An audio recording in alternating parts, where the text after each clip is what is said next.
आज आपण 7 नंबर क्रमांक मांडवगण फराटा येथे असणाऱ्या विघ्नराज कॅम्प्युटर्स या सेंटरला भेट देत आहोत। हे पहा, या ठिकाणी काय काय कामे करून मिळतात याबाबतचं माहितीपत्रक लावलेलं आहे।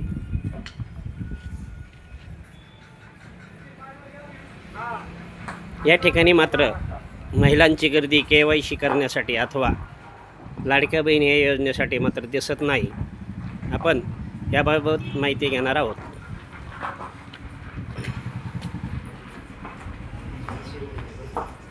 नमस्कार,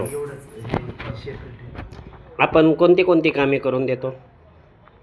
आपण लर्निंग, ड्रायव्हिंग लायसन्स आणि शेतकऱ्यांची कामे आणि महिलांचे योजनेसाठी काय, लाडक्या बहीण यासाठी नाही, काय नाही बरं। आपण कोणते दाखले कोणते काढून देतो?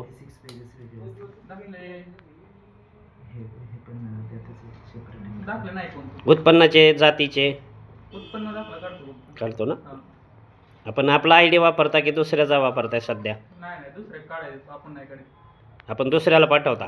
कोणाकडे पाठवता? आपले नाव सांगा त्याचं। ऑफिसमध्ये जाऊन काढून घ्यायचे, तहसील ऑफिसमध्ये, परंतु त्या सेंटर मालकाचं नाव सांगा ना। डायरेक्ट स्वतः जाऊन काढून घ्यायचे, स्वतः जाऊन देता? बरं, आपली सध्या ती लायसन्ससाठी जी लकी ड्रॉची योजना खूप गाजते, तर ही शासनाची आहे की आपली वैयक्तिक आहे? नाही, वैयक्तिक आहे। वैयक्तिक। अशी आपल्याला लकी ड्रॉ सध्या महाराष्ट्र शासनाची बंदी असताना करता येते का? कोणते लकी ड्रॉ? लकी ड्रॉलाही नाही देत आपण, फक्त हेल्मेट लोकांच्या सेफ्टीसाठी देतो। हा, परंतु ते तुम्ही असं लायसन काढणाऱ्या प्रत्येक एकाला देऊ शकता? प्रत्येकाला देतो, लोकांची सेफ्टी पाहिजे आपल्याला। मला, परंतु आपली जाहिरात ही लकी ड्रॉची आहे, निवड करण्यात येईल, त्याबद्दल आपल्याला काय सांगायचं आहे? कोणती निवड? लाभार्थी म्हणजे जी निवड त्यातनं करून त्याला ते आपण काय काय योजना दिली पहा ना। आता पहिली नाही माहित मला, पण आत्ताची जी योजना चालू ती फक्त लोकांना सेफ्टी चालू। बरं, पहिली जी झाली ती त्याच्यामधून बक्षीस योजना वाटप झालं? वाटप झालं, त्यात सायकल वगैरे देण्यात आली त्यांना। बरं, आता ही सायकल समजा तुमच्याकडे 1000 लोकांनी जर नोंदणी केली किंवा काढली? नाही, ते लिमिटेड होतं। बरं, किती तासाठी? 10 लोकांसाठी लिमिटेड होतं। बरं, 10 लोकांसाठी फक्त हेल्मेटची योजना चालू आहे, हेल्मेट देतो आम्ही। किती लोकांना ते? कोणाला नाही, ज्यावेळेस ज्या टायमाला आपली हेल्मेटची योजना चालू असते हां, त्या त्यावेळेस टायमाला हेल्मेट देणार। बरं, एक लायसन 2 व्हीलरसाठी आणि 4 व्हीलरसाठीचा रेट काय आहे? रेटच नाही सांगू शकत मी तुम्हाला, कस्टमर ज्यावेळेस येईल त्यावेळेस सांगू शकतो। असं कसं? आपण जे काय घेतो सगळ्यांना दाखवतो त्याचा रेट घेऊ। ऐका, शासकीय फी नाही, शासकीय नाही, त्याच्यामुळे लोकांच्यात गैरसमज चालू। अजिबात नाही। अहो, आमचं काम आम्हाला करू द्या। तुमचं काम काही असू। असं कसं म्हणता?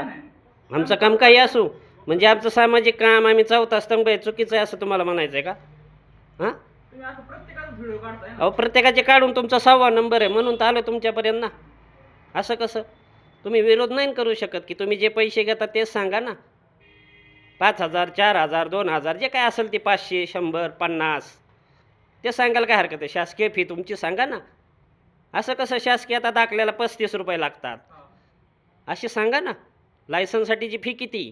अधिकारी तर सांगते नच हो, पण तुम्ही सांगा ना। 3500 लायसन्ससाठी फी। हां, मग असं जे काय असेल ते सांगा ना, पण तुम्ही त्याला क्रॉसिंग करू नका ना। जे काय तुम्ही घेत असताना ते सांगा। हे काय चंगू मंगू सगळी गँग गल्ली ते दिल्ली खाणारेच असते, त्याच्याबद्दल आम्हाला बोलायचंच नाही ना काय? हां, 3500 हां, 2 व्हीलरला नाही, मग दोन्ही 2 व्हीलर 4 व्हीलर 2 व्हीलर आणि 2 व्हीलरसाठी 2000। सहकार्य करत जा। काही गोष्टी कशा आहेत, सर्वांना छेडा परंतु मीडियाला छेडू नका। खूप छान प्रतिक्रिया दिली, धन्यवाद।